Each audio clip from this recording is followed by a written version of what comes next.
today I'm going to show you how I plant my beetroot, spinach, chard seeds into modules. It's mid-February and I just want to urge a bit of caution. If I wasn't planting in the polytunnel here, I wouldn't be going near my seeds at the moment. It's very early still and the ground outside isn't really ready for them. I'd certainly be leaving it another 2 or 3 weeks at least before I started thinking about putting seeds into modules. The other thing I was keen to mention is just beware maybe of not sowing all the seeds you have.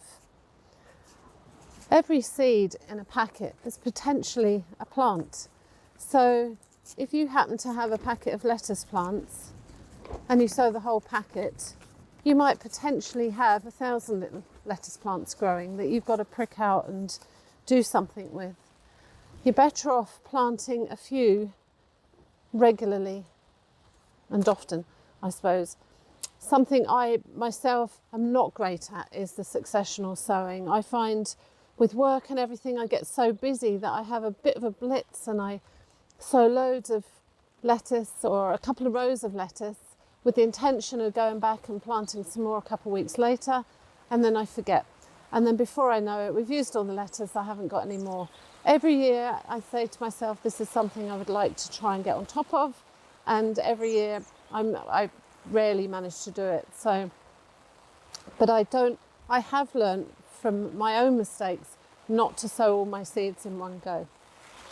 So with that in mind, I've actually got 4 seed trays prepared here. I've got the trays were clean. I've put seed compost in them and now I'm going to water them. The reason I water them now before I plant, and the other week you'll have seen I did onions where I watered afterwards, but I prefer to water before because I find that as you water it lifts the soil and any seed you've planted will sometimes rise to the top. It also gives you an opportunity to check whether or not you have got enough compost in the pots, because if you haven't, when you do water, it will become apparent. In the polytunnel, I try to keep some big containers of water full, and that way they, apart from recent week where it's been so cold, they hopefully stay a little bit warmer. The water is a little bit warmer than if I get it straight out of the outside tap where we're on a well and it's quite frankly freezing. So they're watered and now I'm going to get the seed out.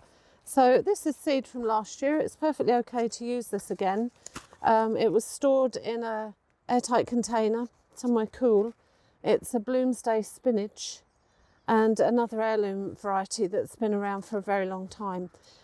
These seeds, all of these seeds, I could plant directly straight into the soil, but I find with plants like this, sometimes starting them off in modules, they just have that little bit of extra protection from slugs and snails. So I start them in modules and plant them out when it's warmer and when they're more able for having a leaf or two nibbled. So this is the spinach seed. Spinach is related to beetroot. And I'm going to actually put a couple of seeds in each module here. So usually if I'm sowing a row outside, I do a one for the slug, one for the snail, one to thrive and one to fail. So I would always sow a few extra, but I never sow the whole lot.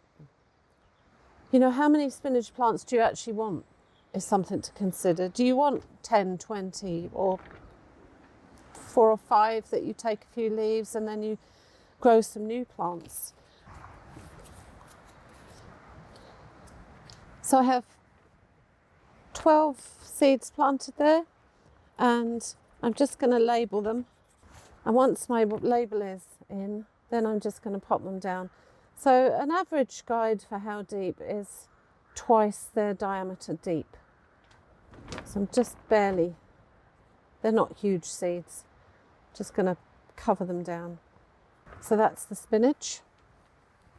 Now I'm going to go for the beetroot. Beetroot seed comes in little clusters.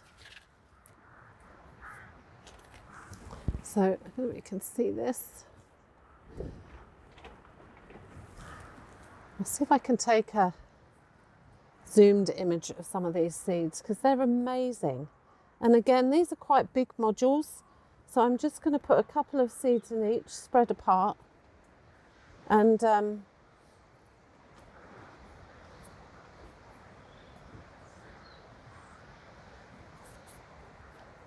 again, I'll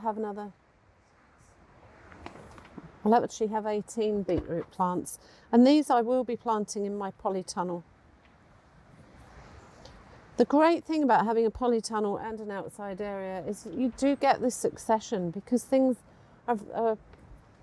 germinate and grow faster in the heat and the warmth of the tunnel.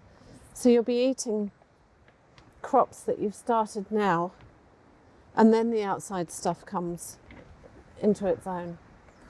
So they are beetroot Shiraz. I actually grew these last year, a dark red beet with a sweet taste, large tender leaves which can also be eaten.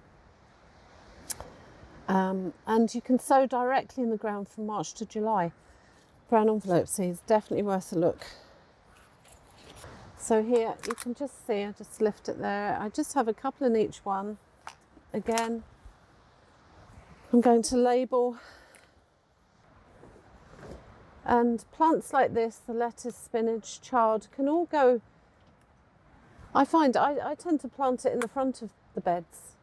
So in the front of the strawberries or the front of the beans, they just sit along the borders of my tunnel. Then the chards. This is brown envelopes, leaf beet bright lights. This is a lovely rainbow chard. And I always think chard is just, it's related to spinach, but it's not as strong tasting as spinach.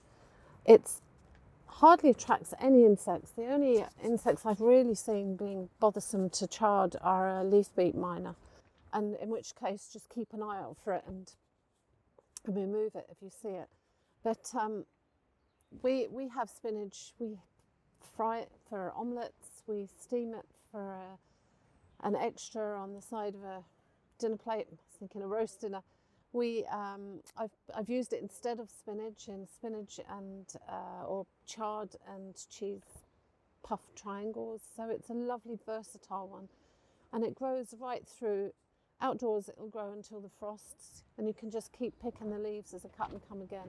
You can grow it in your ornamental flower beds as well as your veg beds. It's a really super one, and I'd urge anybody to look out for chard if you haven't. And another one that you never see in the supermarkets. So here, and again, you can see there, it's very, very similar to the beetroot seeds that I was just sowing. So when the veg is in the same family, as I've mentioned before in previous videos, it has the same soil requirements, it has the same pests and diseases. So it's handy to have it growing in a similar situation. But it's not as important for crop rotation as some of the other veg.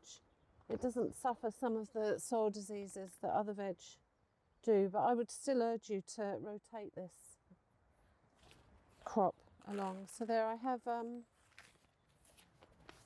12 of those sown now. Again, I'll just label it before I push it down. Now the temperatures have come up, I've actually taken the fleece off my heated bench. They don't need the protection from frost if it's not frosty. And hopefully that will give the plants a bit more light to come up. Finally today, I'm just going to plant some lettuce. This was another lettuce that I grew last year outdoors. It grew very well out in the veg beds. I had it growing between the sprout plants. It's a Forellenschluss lettuce. an heirloom from Austria originally, and the name means speckled like a trout. And I remember Mr. G went out and was asking me what was wrong with the lettuce last year, and there was nothing wrong. It was just how it looks, and it's different to how we're used to seeing lettuce. So it's a loose leaf head with apple green leaves, speckled, maroon and scarlet, and a lovely buttery flavour, and I can attest to that. It really did have a nice buttery flavour. It's also resistant to bolting. Lettuce in particular, well, any of these plants actually, but lettuce doesn't like hot temperatures, so you're better off planting it when it's cooler for a chance of success. And here you can see the seeds are quite different, much flatter, and again, one that you can plant directly, or it's hard to actually get, it's hard to pinch just a couple, but if you're being frugal, it's better if you can just do a few. You could do these ones in a seed tray actually and just prick them out of a tray. Because they're smaller, I might just risk a few extras, and then I'll prick them out as I need to. And I hope to be able to share all of these techniques as I do them. So because it's a much smaller seed, it doesn't need to bury as deeply. So I'm just actually, rather than pushing this down, I'm just going to cover it with a thin layer of compost. And there we go. So that's 4 trays. I haven't gone mad. I'll look at planting some more in a few weeks' time. All being well this year. Perhaps this is the year I actually managed to do it. And I'm going to take them off this tray now and pop them onto my heated bench. Thank you for watching, and if you've got any questions or any comments, please don't hesitate to ask.